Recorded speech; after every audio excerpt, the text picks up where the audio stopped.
सतपुरा गांव का इतिहास सदियों पुराना था। ये गांव पहाड़ियों के बीच बसा हुआ था और इसके चारों तरफ एक घना जंगल फैला था। गांव के लोग सरल और सीधे थे, लेकिन उनके दिलों में एक गहरी आशंका थी। यह डर रहस्यमयी तालाब के कारण था। तालाब गांव के पश्चिम में था और इसके चारों ओर घने पेड़ थे। यह तालाब गांव का सबसे पुराना हिस्सा था और इसके साथ जुड़ी कहानियां पीढ़ी दर पीढ़ी चली आ रही थी। गांव के बुजुर्ग कहा करते थे कि यह तालाब देवताओं का वरदान है, लेकिन किसी ने इसे अभिशाप में बदल दिया और इस तालाब में बहुत से लोगों की खौफनाक तरीके से जान भी गई है। वे कहते थे, ये तालाब केवल उन लोगों को स्वीकार करता है जो अपने मन की सच्चाई का सामना करने की हिम्मत रखते हैं। इन कहानियों ने गांव वालों के मन में गहरा डर पैदा कर दिया था। कोई भी तालाब के पास जाने की हिम्मत नहीं करता था। बच्चे भी तालाब के नाम से डर जाते थे। लेकिन गांव के कुछ युवक और युवतियां, विशेषकर रमेश और लीला, इन कहानियों को केवल अंधविश्वास मानते थे। रमेश गांव का सबसे साहसी और जिज्ञासु युवक था। उसने शहर में पढ़ाई की थी और वैज्ञानिक दृष्टिकोण से सोचता था। वह इन कहानियों को केवल गढ़ी गई बातें मानता था। एक दिन रमेश ने अपने दोस्तों से कहा, ये कहानियां केवल डराने के लिए हैं। असल में कोई जादू टोना नहीं है। हमें सच जानने के लिए तालाब के पास जाना चाहिए। मोहन, सुरेश और लीला रमेश के सबसे अच्छे दोस्त थे। मोहन ने तुरंत कहा, मुझे इससे कोई लेना देना नहीं है। अरे भाई, मैंने तो सुना है कि वहाँ भूत हैं। मुझे नहीं जाना वहाँ। जाओ जाओ, तुम लोग ही जाओ वहाँ। तभी सुरेश ने भी मोहन के बात पे हामी भरी और कहा, हाँ भाई, मुझे भी नहीं जाना वहाँ, तुम लोग ही जाओ। तभी लीला ने रमेश की बात से सहमति जताई और कहा, अगर तुम सच में जाना चाहते हो तो मैं भी तुम्हारे साथ चलूंगी। मुझे भी यह जानने की इच्छा है कि यह तालाब इतना डरावना क्यों है।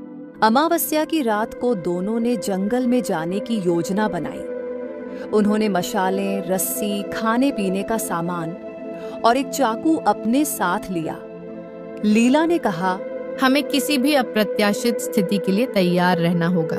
रमेश ने जवाब दिया, अगर हमें सच में कुछ अजीब दिखे तो हमें इसे तर्क से समझने की कोशिश करनी चाहिए। डरने का कोई मतलब नहीं। रात घनी थी।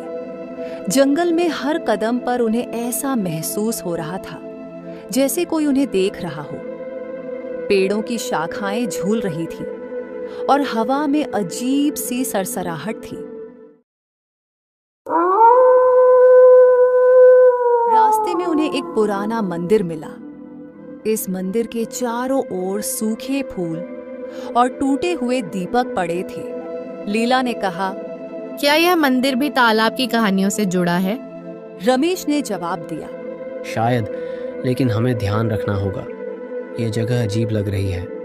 जब वे तालाब के पास पहुंचे तो उन्होंने देखा कि यह बेहद शांत था। तालाब का पानी हल्के नीले रंग में चमक रहा था। उसके चारों ओर अजीब सी रोशनी थी और फिर उन्होंने अपनी सारी चीजें उधर रख दी। तभी रमेश फिसल के गिर गया और तभी थोड़ी ही देर में एक तेज रोशनी ने उन्हें घेर लिया। जब उन्होंने अपनी आंखें खोली तो वे एक नई दुनिया में थे। ये दुनिया किसी सपने जैसी थी। चारों ओर बड़े बड़े पेड़, अजीब चमकते हुए फूल और चारों तरफ हरियाली थी। यहाँ की हवा में एक अजीब सी मिठास थी। तभी उनके सामने एक महिला प्रकट हुई। वह लाल कपड़े पहने हुए थी और उसकी आंखें चमक रही थीं। ये महिला उसी तालाब की देवी थी। वो एक आम इंसान के रूप में थी। उसने कहा, तुमने इस तालाब के रहस्य को जानने का साहस किया है, लेकिन इसे जानने के लिए तुम्हें 3 चुनौतियों का सामना करना होगा। पहली चुनौती थी डर का सामना करना। रमेश और लीला को अपने अपने डर का सामना करना पड़ा। रमेश को एक गहरी खाई पार करनी पड़ी, जबकि लीला को अंधेरे और अकेलेपन से जूझना पड़ा। दूसरी चुनौती थी लोभ से बचाव। दोनों को सोने चांदी के खजाने के सामने खड़ा किया गया। उन्हें अपनी इच्छाओं पर काबू पाना था। तीसरी चुनौती थी सच्चाई का सामना। यह सबसे कठिन चुनौती थी। एक दूसरे की जान की दुश्मन बनने से खुद को रोकना। चुनौतियां पार करने के बाद महिला ने कहा, यह तालाब केवल उन लोगों को स्वीकार करता है जो पवित्र मन का हो। यह तुम्हारी आत्मा का दर्पण है। जब रमेश और लीला ने 3 चुनौतियां पार की और वे महिला से अपनी सच्चाई का सामना करने के बाद वापस लौटने के लिए तैयार थे, तो एक और अजीब घटना घटी। महिला ने उन्हें कहा, तुम दोनों अब जा सकते हो, लेकिन याद रखना, इस दुनिया का एक और रहस्य है जिसे तुमने अभी तक नहीं जाना। रमेश और लीला यह सुनकर चौंक गए और फिर वह महिला बोली, तुम दोनों जो वापस जा रहे हो वह जगह नहीं होगा जो तुमने सोचा है। यह समय और स्थान के नियमों से परे है। महिला हंसते हुए बोली, तुम अब भी उसी तालाब के पास हो, लेकिन अब तुम्हें वो तालाब किसी और ही रूप में दिखाई देगी। अब तुम्हें पता चलेगा कि तुम असल में यहाँ क्यों आए हो, और इस यात्रा का उद्देश्य कुछ और ही है। रमेश और लीला समझ नहीं पाए। वे तालाब के पास खड़े थे, लेकिन अब उनका वह जादुई अनुभव जैसे हवा में उड़ गया हो। जब दोनों तालाब से लौटने की कोशिश कर रहे थे, तो अचानक वे एक अजीब सी अवस्था में फंसे गए। उनके सामने एक और तालाब था, लेकिन यह अलग था। इसका पानी हल्की सी लाल थी और आसपास की हवा में एक विचित्र सी कोहरा था। लीला ने कहा, ये कौन सा तालाब है? ये तो पहले वाला नहीं है। रमेश ने यह महसूस किया कि यह वही तालाब नहीं है और कुछ बहुत बड़ा गड़बड़ हुआ है। वह अजीब सा महसूस कर रहा था, जैसे कि समय उलट गया हो। अब यह तालाब वही तालाब नहीं था जहां वह पहले गए थे। ये एक अलग ही जगह थी जो उनके पिछले अनुभवों से पूरी तरह से अलग था। उन्होंने देखा कि तालाब के किनारे एक और महिला खड़ी थी, लेकिन वह पहले वाली महिला से बहुत अलग थी। उसकी आंखों में एक गहरी और खौफनाक लाली थी। असल में यह महिला की काली शक्ति के वजह से हो रहा था। वह महिला बोली, तुमने मेरे रहस्य को जानने की कोशिश की, लेकिन अब तुम खुद मेरे जाल में फंस चुके हो। नई महिला ने अपनी पहचान खोली और बताया कि वह पहले इस तालाब की देवी हुआ करती थी, लेकिन अब वह एक शापित आत्मा बन चुकी थी जो बहुत सालों से इस तालाब में बसी हुई थी। महिला ने उन्हें कहा, पहली महिला जिसे तुमने देखा था वह वो मेरी पहले की रूप थी जो इस तालाब की रक्षा करती थी, लेकिन एक दिन मुझे किसी ने मारने की कोशिश की और मेरी पवित्रता को नष्ट किया और इस जगह को शापित कर दिया। मैं उस शाप का हिस्सा हूँ। मैं वही आत्मा हूँ जो उस देवी को निगल चुकी है। रमेश और लीला अब समझ गए थे कि उनका सामना एक असाधारण और डरावने रहस्य से था। अब यह तालाब केवल एक जादुई स्थान नहीं था, बल्कि एक फंसी हुई आत्मा का घर था। जब रमेश और लीला उस रहस्यमयी महिला से बातचीत कर रहे थे, तो एक और चौंकाने वाली घटना घटी। अचानक समय जैसे रुक गया था। उनके सामने वह तालाब गायब हो गया और उन्होंने पाया कि वे उसी जंगल के एक अंधेरे हिस्से में पहुंच चुके थे। रमेश ने कहा, ये क्या हो रहा है? हम तो अभी तालाब के पास थे, अब ये जगह बदल कैसे गई? लीला ने कहा, यह जादुई जंगल हमारे साथ खेल रही है। यह वह जगह नहीं है जहां हम पहले थे। हम अब एक समय के पार्श्व में हैं। अब यह जादू नहीं था, बल्कि एक भ्रामक वास्तविकता बन चुकी थी जो समय के बहाव को उलटने की शक्ति रखती थी। रमेश और लीला ने महसूस किया कि वे किसी बहुत बड़ी मुश्किल में फंस गए थे। रमेश और लीला उस अंधेरी जगह से थोड़ी दूर चल के गए और दोनों ने देखा कि वे उसी पुराने मंदिर में लौट आए थे।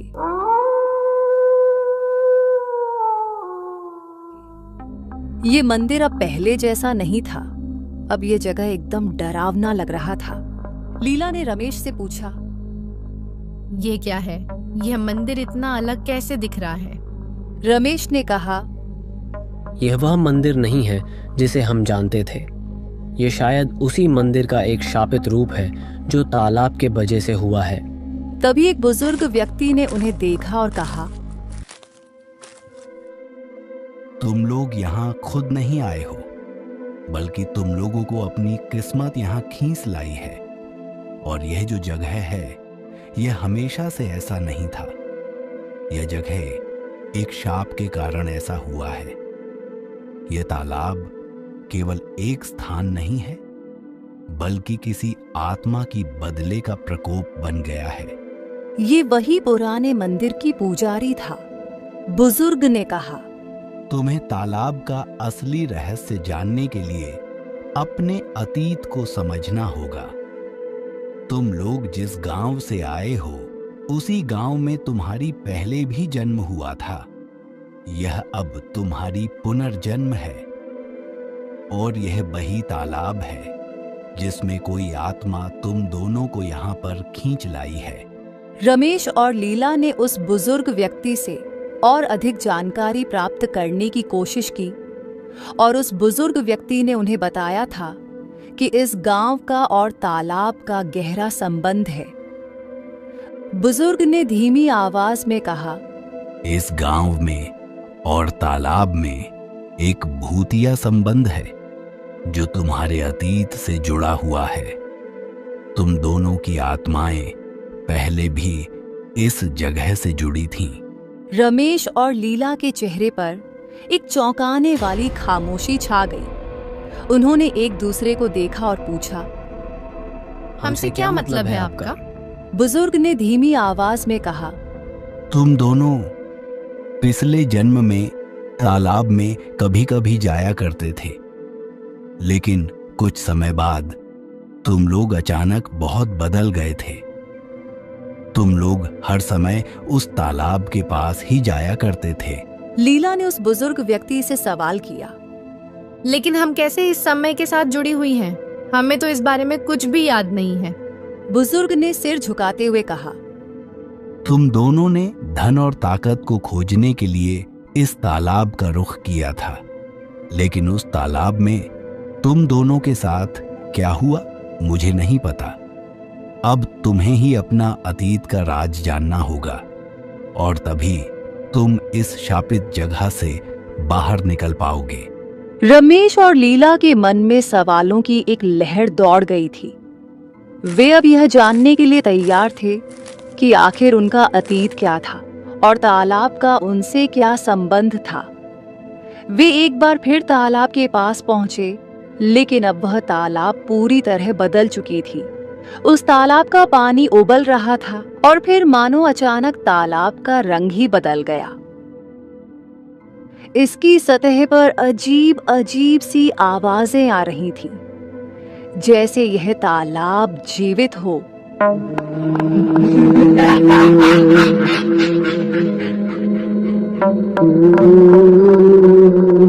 लीला ने कहा, यह तालाब अब और भी डरावना लग रहा है।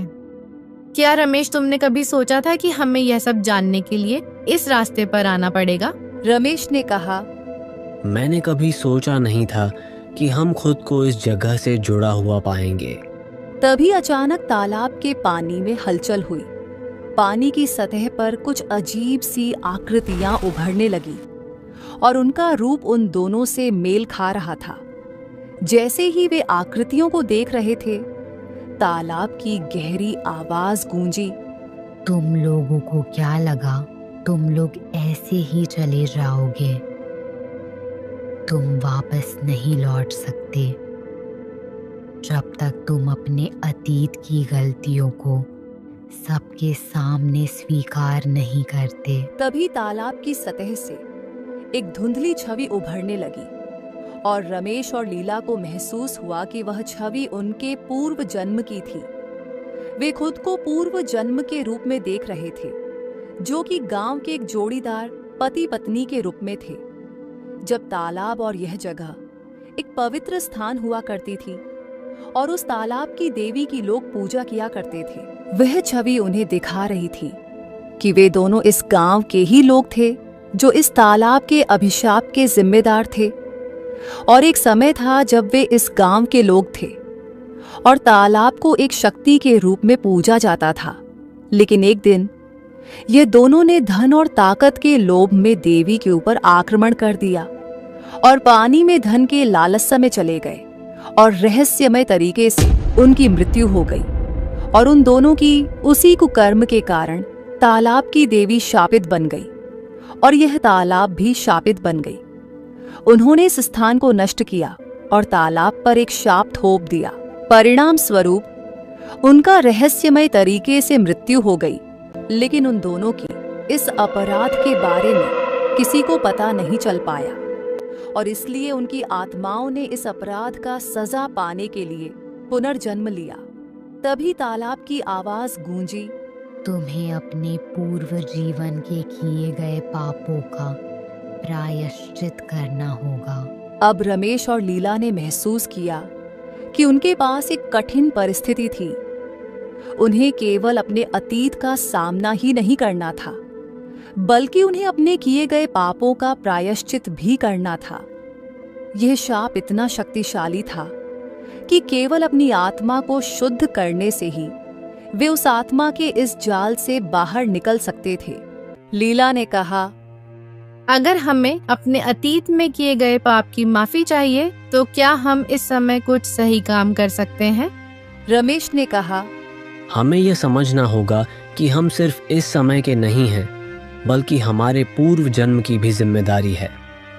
हमें अपनी पुरानी गलतियों का प्रायश्चित करना होगा। यह सोचते हुए दोनों ने तालाब के किनारे अपनी पुरानी भूलों को स्वीकार किया और अपनी आत्माओं को शुद्ध करने के लिए उस मंदिर में देवी की नाम से पूजा की और कसम खाई कि वे इस बार अपने गलतियों को सही करेंगे।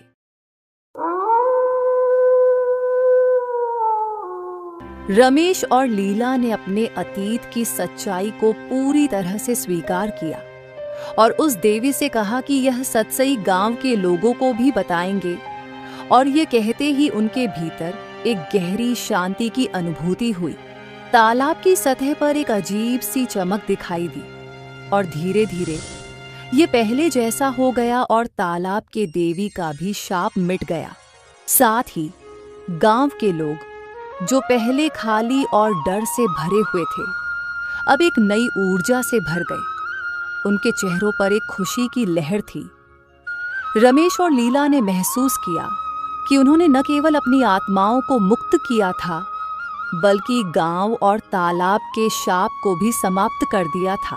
तालाब अब केवल एक शांत और सुंदर स्थान बन चुका था और उसकी पानी की सतह पर हल्की नीली रोशनी चमक रही थी, जो अब किसी बुराई का संकेत नहीं, बल्कि एक शांति का प्रतीक थी। गांव लौटकर रमेश और लीला ने महसूस किया कि उनका जीवन अब पूरी तरह बदल चुका था। तालाब का रहस्य अब केवल एक कथा नहीं, बल्कि उनके जीवन का हिस्सा बन चुका था। वे जानते थे कि इस अनुभव ने उन्हें बहुत कुछ सिखाया है। अतीत को अपनाने की ताकत, शांति की खोज और अपने कर्मों का स्वीकार करना।